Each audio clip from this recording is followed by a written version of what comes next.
আপনাদের একটি দিক থেকে খুব খুশি যে আপনারা সময় মতো উলুধ্বনি করেন, কিন্তু আমি যখন এইরকম করি বাবাদের দিকে কি কারি করি যে ওরাই খালি জয়ধ্বনি দিবে, আপনারা তো দিবেন, আপনাদেরও তো হাত আছে। তাহলে এখন থেকে আমি এদিকে বলবো, দেখবো কারা কারা হাত কারা কারা দেয় না। তো প্রাণ গোবিন্দ যখন বলছেন যে সুবলে রে তুমি যদি রাধা রানী এনে দিতে পারো, তাহলে আমি জন্মে জন্মে যে তোমার চরণের দাস হব।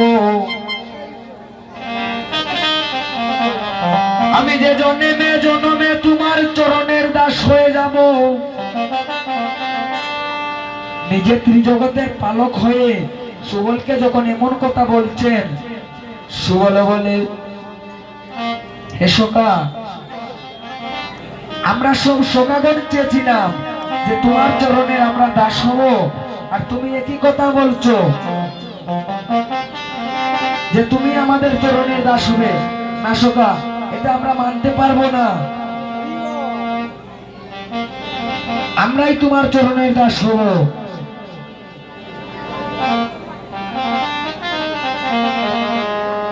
গোবিন্দ কি সুবলের চরণের দাস হবে? এটাকে কোনো মেনে নেওয়া যায় না।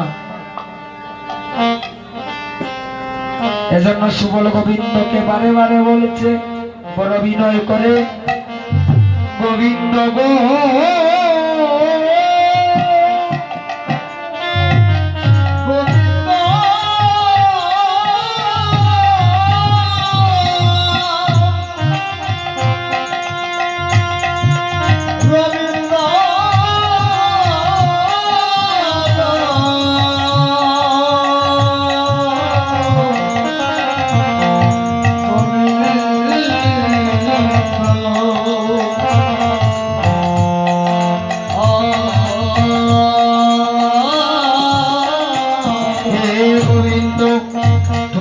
কথা বলো না। হে গোবিন্দ, আমি তোমাকে কথা দিলাম তোমার রাধা রানী আমি এনে দিব। হে গোবিন্দ, এই কথা দিলাম তোমাকে তোমার রাধা রানী আমি এনে দিব। তখন গোবিন্দের মনে মনে বড় আনন্দ, সুবল যখন কথা দিয়ে দিয়েছে তাহলে রাধা রানী অবশ্যই আসবে। হরি বল, রাধা রানী কি, রাধা রানী কি, রাধা রানী কি, হরি বল। আজ সুবল যখন গোবিন্দকে কথা দিয়েছে, এবার কি করছে? এবার প্রাণে গোবিন্দকে হাতে ধরে নিয়ে রাধা কুণ্ড তীরে চলে গেল সুবল আমার। রাধা কুণ্ড তীরে গিয়ে সুবলকে গোবিন্দ জড়িয়ে ধরে বলছেন, সুবল রে, যদি রাধা রানী তুমি আনতে পারো তাহলে গোবিন্দ বলছেন তোমার চরণে দাস হয়ে যাব। না না, এটা হবে না। কি করছে? আজ রাধা কুণ্ড তীরে গোবিন্দকে রেখে সুবল আমার আস্তে আস্তে রওনা দিচ্ছে রাধা রানীকে আনবে বলে জটিলা মন্দিরের উদ্দেশ্যে। যখন গোবিন্দকে রাধা কুণ্ড তীরে রেখে যখন জটিলা মন্দিরে যাবে, সেই যাওয়ার সময় পরে রাস্তায় দেখা হলো মা যোগমায়ার সাথে। মা যোগমায়াকে বাবারা একটু বলুন তো, মা দুর্গা। যখন মা যোগমায়ার সাথে দেখা হলো, মা তখন একটি নবীন বাছুরি কানা হাতে নিয়ে সুবলের সামনে এসে এরকম উপস্থিত। বললেন, সুবল রে, তুমি এই নবীন বাছুরি কানা হাতে নাও। তুমি এই নবীন বাছুরি কানা সঙ্গে নিয়ে যদি জটিলা মন্দিরে যাও, তাহলে রে সুবল তোমার অনেক উপকার হবে। সুবল বলল, মা, এত দূরের রাস্তা, আর আমি এই বাছুরি কানা সঙ্গে নিয়ে কিভাবে যাবো জটিলা মন্দিরে? মা বলল, তুমি কষ্ট করে হলেও এই বাছুরি কানা সঙ্গে নাও, অনেক উপকার হবে তোমার। যখন বলছে, সুবল আর কিছু বলল না, সেই নবীন বাছুরি কানা হাতে নিয়ে চললো জটিলা মন্দিরে। যখন জটিলার আঙ্গিনায় পা রাখলো। তখন সেই ঘরে জটিলা কুটিলা গৃহেতে আছিলা, জটিলা গৃহেতে আছিলা, জটিলা কুটিলা গৃহেতে আছিলা, জটিলা কুটিলা গৃহেতে আছিলা। তো পাইলা সুবলে সুবলের নালা, তারা পাইলা সুবলের নালা,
আসলেন এসে যখন আঙ্গিনা সুবলকে দেখলেন, দেখে ভাবলেন যে কোন রাকাল হয়তো এসেছে, কারণ বাছুরি কানা তো হাতে, একটি গোবৎস হাতে। জটিলামা ভাবছেন যে কোন রাকাল হয়তো আমাদের গৃহে এসেছে, এজন্য কি করছেন, জটিলামা বলে দিচ্ছেন, হে রাকাল, তুই কেন আজ আমাদের গৃহে এসেছিস, আমাকে বল। রাকাল উত্তরে বলে দিচ্ছে, মা, আমার এই রবির বাছুরি কানা বনে হারিয়ে গিয়েছিল,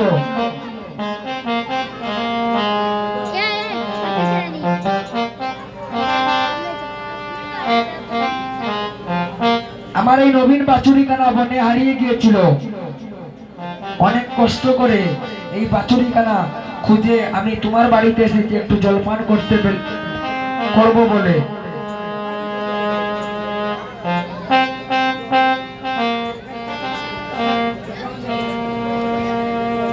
যে এই নবীন বাছুরি কানা খুঁজতে খুঁজতে অনেক জল পিপাসা পেয়েছে, মা আমাকে একটু জল দাও, এইরকম যখন বলছে, তখন জটিলা বলে, এই কুটিলা, রাধারানীর ননদকে ডাক দিয়ে বলছে, কুটিলা একটু দেখে যাও। কুটিলা আসলো, এইরকম গণবাহু নাড়া দিয়া দিয়া কুটিলা আসলো, এসে বলছে, মা জটিলে, আমাকে কেন ডাকলি? এই দেখ সামান্য রাকাল এসেছে আমাদের গৃহে, সামান্য রাকাল এসেছে জলপান করবে বলে।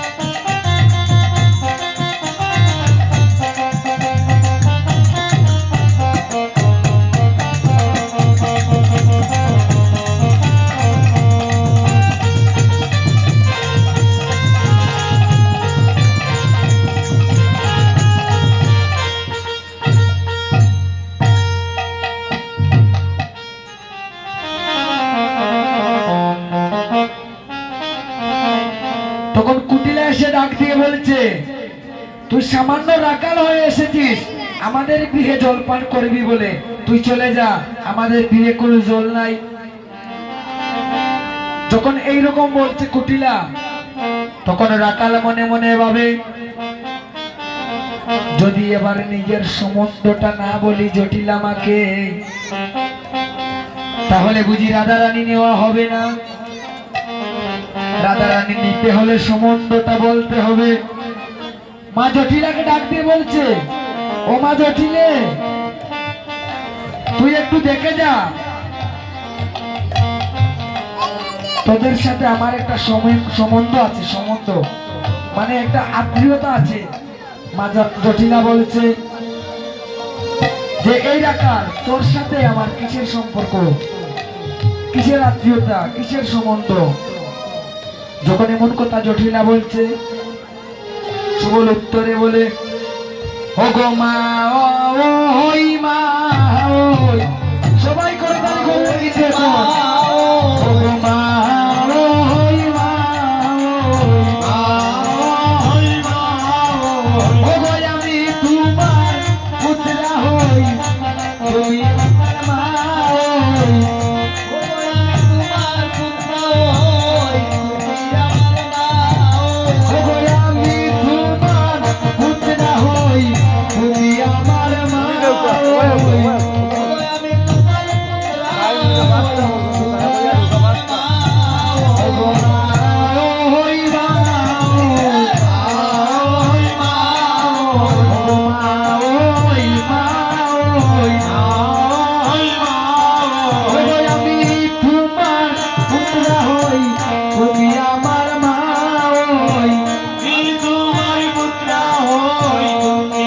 আমার মা, ওই রাখালটা যখন এইরকম বলছে, জটিলা মা কিন্তু তখনও চিনতে পারেনি, তখনও জটিলা মা চিনতে পারেনি। তখন রাখালকে জিজ্ঞেস করতে, রাখাল তোমার মায়ের নামটা একটু আমাকে বলো, তাহলে আমি তোমাকে ভালোভাবে চিনবো। এজন্য কি করছে,